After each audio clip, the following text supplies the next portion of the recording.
What is up, y'all? Welcome back to this week's episode. The question for this week is about metrics. What metrics matter? What metrics should you be tracking in your business to make sure you are optimizing profitability and ROI and supporting growth? And what even are metrics? So keep listening. We are going to talk through what metrics are exactly, why they matter, and what metrics to track and how to track them. So it'll be a value-packed episode. This is the Profit and Prosper podcast, the podcast that empowers female entrepreneurs to make more money, become financially independent, and live prosperously. I'm your host, Sarah Young, an entrepreneur and business and wealth coach who has worked with hundreds of entrepreneurs to create more profitable, sustainable businesses. So if you clicked on this episode, I'm guessing that you are wondering what metrics you should be tracking. And maybe you are tracking things. Maybe you have a bookkeeper who gives you financial reports and you don't know what they actually are telling you. Maybe you feel like this is something you should be doing, but maybe it feels a little bit overwhelming. Maybe you tell yourself, I'm not good at numbers and data. I'm a creative type and this is not my strong suit. And so wherever you are, just understand that this is a skill that we need to learn as entrepreneurs. Metrics are really just a fancy word for data. Data about your business and how it is performing is really, really crucial. And I'm not saying it's the only thing that matters, but data is important because it doesn't lie. When you look at your P&L and you see your financial data, you can't say that the numbers are wrong. Hopefully you can't say the numbers are wrong, right? Like the numbers just reflect the cash that came in and out of your business. And that doesn't lie, right? And the reason I think data is really helpful is that it is pretty black and white, right? If your data is telling you one thing, you really can't argue that it's saying something that it's not. Like the data is the data. Business really is about inputs and outputs. And I know that, yes, we're humans, and yes, business is more than inputs and outputs. And I understand all of that. But if you really boil it down, having a successful business means that you get really good at understanding when you put certain inputs into your business, you get certain outputs out, and really being able to maximize the amount of output or profit that you get related to the input, which is time or money that you put into it, right? And so, yes, like we care about more things than just the data and inputs and outputs. We care about how you feel as a human and all of that, but also understanding what your data is telling you, being able to create the story about what is happening and why, and what decisions you can make to improve things for you financially and also mentally is what metrics are about. So you might hear people call things metrics or data or KPIs, key performance indicators. It's all really the same thing. This is just where we're figuring out exactly what things do we want to track. What numbers do we want to track? So I'm going to talk through lagging metrics and leading metrics. So these are two different types of metrics. Typically, financial data is a lagging metric. So financial data is going to include your P&L, your sales, your profits, the cash that you have in the bank account. That's not on your P&L, side note. But financial data shows you the result of what you did in the past. So hopefully you understand, like if you put certain inputs in, you're going to get financial results. So those are your lagging metrics versus leading metrics are the inputs, right? So maybe your goal is to hit a certain amount of revenue, but I would ask you, what are the activities you're going to do to generate that amount of revenue? Those activities are the leading metrics. So those are the things that if you know, you can say, hey, if I do XYZ a certain number of times, I'm going to generate a certain number of leads. We're going to convert this many clients. We're going to make this much money, right? The leading metrics are the inputs. The outputs are really the lagging metrics. Okay, so let's talk through the 4 financial metrics or lagging metrics that I think you need to pay the most attention to. The number 1 metric that we're going to talk about is sales. So obviously, sales is really important for any successful business, but what I want to know is more than just how much did you sell in the month. So a lot of the times over at the Young & Co side, when we're bringing on new accounting clients, I'm really big on reporting. And like for our CFO clients, of course, but even for our accounting clients that don't get the CFO services, I still care about reporting because most of the time when people give me their financials and my team has not been doing the bookkeeping, I can't get good information out of it. I see one number for sales per month, but it doesn't really give me good data because what I'm looking for to really understand the health of a business is a lot deeper than just one sales number. So I'm looking at trends over time. I'm looking at trends by offer. So I really like to see on either on your P&L or you can track this separately on your own if your bookkeeping doesn't show it. But what I'm looking for is which of your offers sold and when and for how much money, like where are you making most of your sales from? Where are you making less of your sales? Can we spot trends by offer over time? Is there seasonality to any of your offers? This is also really important because when we talk about the next metric, I like to be able to identify profitability by offer. And if we don't even have the revenue by offer, then I certainly can't, calculate profitability by offer. So digging more into sales and just seeing one line on your P&L sales, I'm not going to harp on this too much, but one of the things that really just I don't understand is when I get somebody's P&L and they've got 20, 50, hundreds of expense accounts because you're tracking your expenses down like to the penny, broken down into so many categories. And then you look up at sales and there's one line. I think the amount of detail is just completely backwards in most people's P&Ls. And that's because your P&L is really structured for tax purposes because on your tax return, the IRS doesn't care what offers you made, right? So when you get just regular old bookkeeping and tax prep done, they care about prepping the tax return. And so they're not necessarily digging into the things that ultimately you need to make informed decisions. So tracking sales, trends over time, sales by offer. Other things I think are important is to understand how much of your sales is coming from MRR or monthly recurring revenue. How much let's say you launch a new product, maybe you're launching a course or membership or, group program, how much did you generate in sales versus actual cash collected? Other metrics I think are important to track related to sales are conversions and customer lifetime value.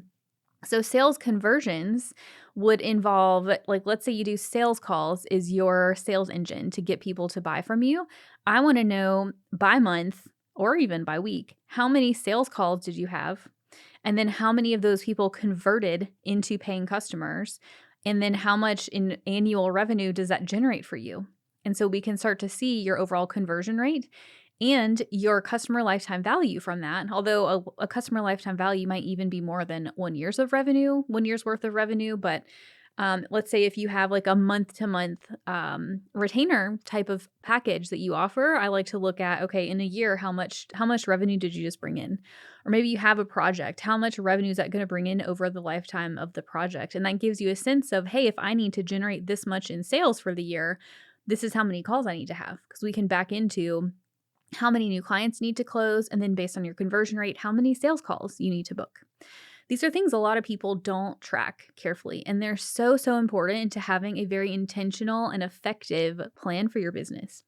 So lifetime value, I touched on it, but this is getting an understanding of how long do your customers or clients typically stay with you.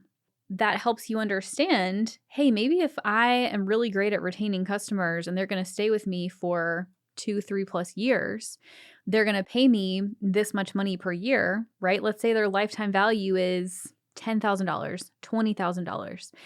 That helps you make decisions later on about marketing. How much are you willing to spend to acquire a customer who's going to bring in $10,000, $20,000, $100,000 in their lifetime, right? And then also refer you to more ideal clients. So sales, obviously, there's a lot of different ways you can track sales. The way we break it down really depends on the type of business and what's important to you. But all those things I mentioned are things I think you need to consider digging into for your sales. All right, so that was metric number 1. Metric number 2 that I think is important is gross profit. You've probably heard me talk about gross profit a lot, but gross profit is how much of your sales are you keeping after you pay your team to do the work and or for supplies or product that you have to incur, that you have to buy in order to deliver the service. So gross profit, I think, is probably the most important metric for most businesses. I mean, obviously you need to be making sales, but so many business owners don't track gross profit.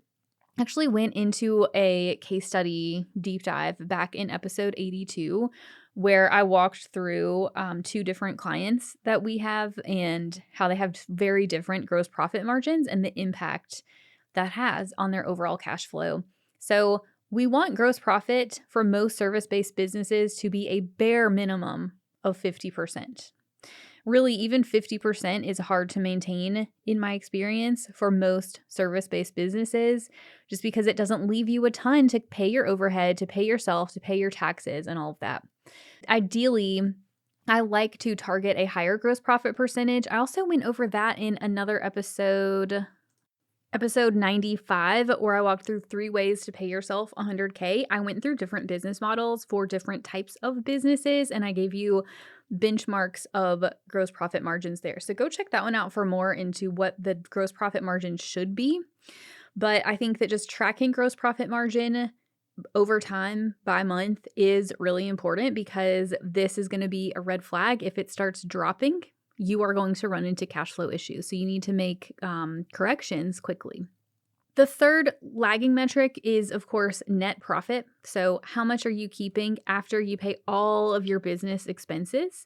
My benchmark for net profit, not including owner pay. So we're not going to subtract out owner pay when I use this benchmark, but I like for total profit before owner pay and taxes to be at least 30 to 50%. If you're on the smaller side, closer to 50% as your business grows into 7 figures. Most businesses find that margin drops lower down into 30 to 40%. But overall, if you are able to track your spending and make sure that you are, keeping your expenses within a reasonable range and able to drop down at least 30 to 50% of profit, of revenue as profit, then your business is going to be pretty healthy.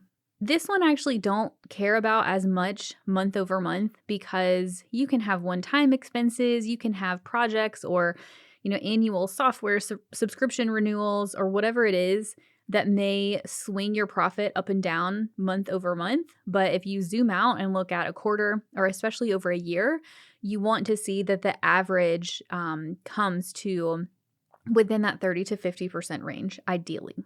And then if it doesn't come within that range, if it's below the range, then we're going to go look at gross profit and make sure that's within a solid number.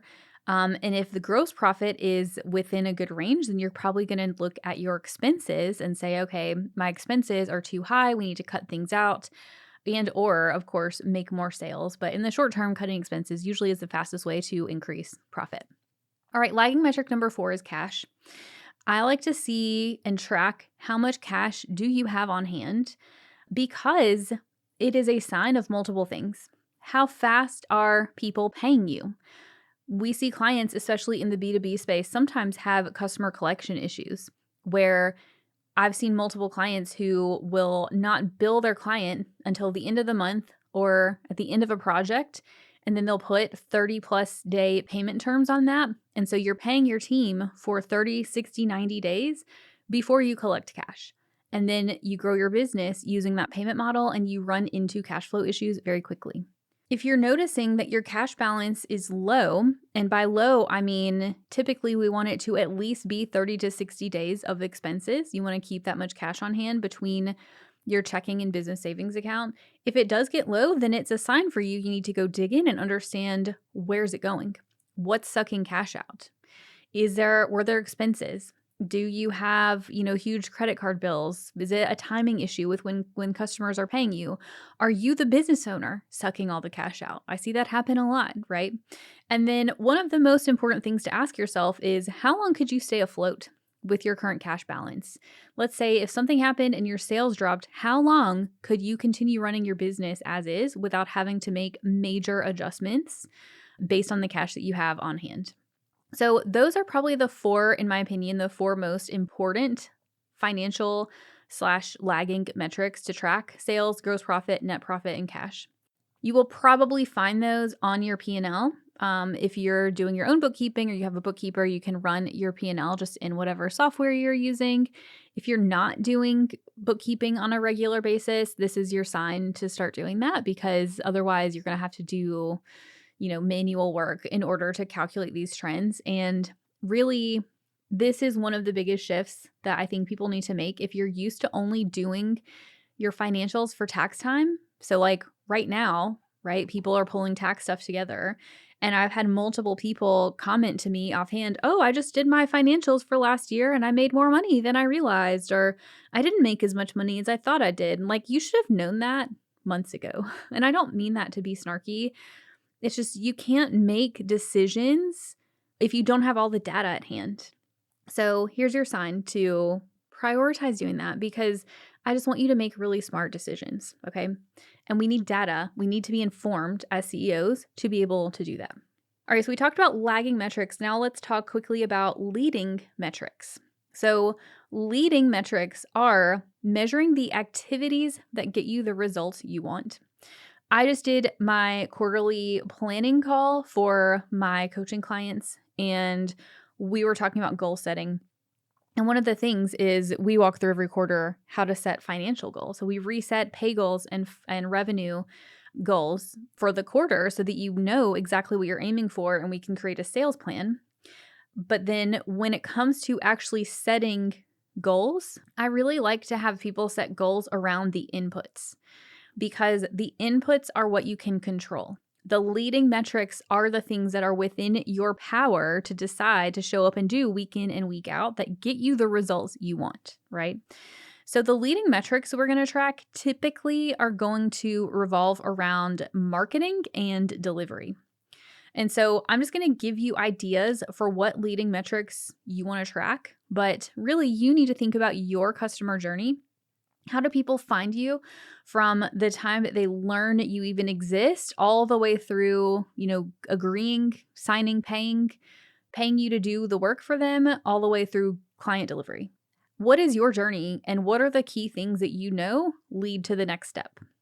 So when it comes to marketing activities, you might want to pay attention to things like ad spend, Google reviews, website visits, inquiries that were submitted, inquiry calls booked, interviews that you did elsewhere, social media posts that you made, the engagement you got on social media posts, podcast downloads, the number of blogs that you wrote and how many people viewed them. Anything like that. Again, I'm not saying you need to track every single one of those, but thinking through what are the key marketing activities that I know bring clients in. And those are the things I'm going to track, because those are the activities that you want to make sure you're doing consistently. Usually if somebody has a really slow month, and this has happened to me so many times, where I look up and I'm like, you know what? We haven't had any good inquiries come in a while. And then I look back and I say, oh yeah, it's because I had stopped doing marketing, right? I let off the gas on my marketing efforts, and that directly resulted in lower sales, right? So we want to be tracking the marketing activities, and then you can see later on, okay, hey, our sales were great. Why? Where did they come from? And you have the data to look at your marketing and say, oh, it was this worked really well. Then on the delivery front, this is really tracking things. Again, these are leading metrics, right? So let's say you have a team, you could be tracking the hours that they build, because the hours they build could directly result to jobs that got completed. How many client calls did you complete? How many projects did you work on? Like anything related to how you would measure success in terms of delivering your offers to your clients. Could be measuring client satisfaction, could be measuring how many clients, filled out a positive review or gave you a referral, right? How can you measure providing high quality results to your clients? Those are leading metrics, because happy clients will renew and refer you to more clients. So those are metrics that you want to track. And if you're like, okay, this all sounds good, how do I actually track these? What I do is just have a simple Google sheet. It's not fancy. I have seen lately so many fancy spreadsheets and pretty dashboards with charts and graphs and all sorts of fancy things. And that's all great if you're into that sort of thing. We all like pretty things, right? But All I really care about is that you have a place that you can quickly, easily put your scorecard data in and then track it over time. I don't care if it's pretty. So I personally just have a pretty straightforward Google sheet where I have columns for each week. I've got metrics listed out on, the left side, and then I will go in, or I'll have somebody on my team go in and enter certain metrics. Usually you have somebody who, maybe if you have a team and they're responsible for doing certain things, then you would say, hey, you put this data in because you're ultimately responsible for the result, right? So literally just build a Google sheet, make it easy, okay? Make it easy on yourself to track the data and then see the trends over time.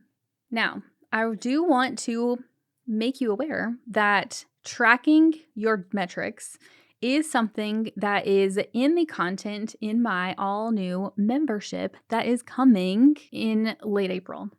So I have been working over here for the last couple of months, coming up with a way to be able to teach more people the important stuff that you need to know in order to grow your business, grow your profits, and grow your bank account, right? And so what I've come up with is the High Profit Society, my all new membership. In the High Profit Society, what we're doing is building a community of women who are serious about creating financial health and freedom through profitable, sustainable business growth.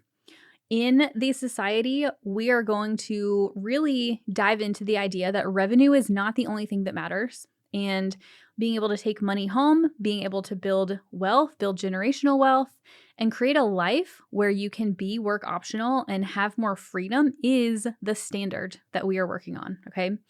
We are going to be done with being overworked and underpaid in our businesses, and we're going to very actively build the skills that you need for higher profits, more CEO pay, and to build wealth. I have a plan to build wealth that you can confidently carry out. So in the membership, one of the many pieces of content that I've already got recorded, because I have so much content from teaching for the last few years, is around metrics and scorecards and tracking things like that are important to your business. And I'll be teaching on a new monthly topic every month inside the membership. So go to sarahhyoung.com/membership to get on the waitlist. If you get on the waitlist, you will get early access. You'll also have dibs on founding member spots with an insane discount and bonuses that are going to be awesome. You do not want to miss this. I'm really pumped to launch this. I feel like this is going to be one of the best things I've ever created. My goal is to impact as many people as I can and help you make more money, increase your profits, and of course, prosper. So I hope this episode was helpful, y'all, and make sure you go get yourself on the wait list. I'll see you back here next week. Thanks for listening to this week's episode. Listening and learning is great, but implementing what you learned is even better.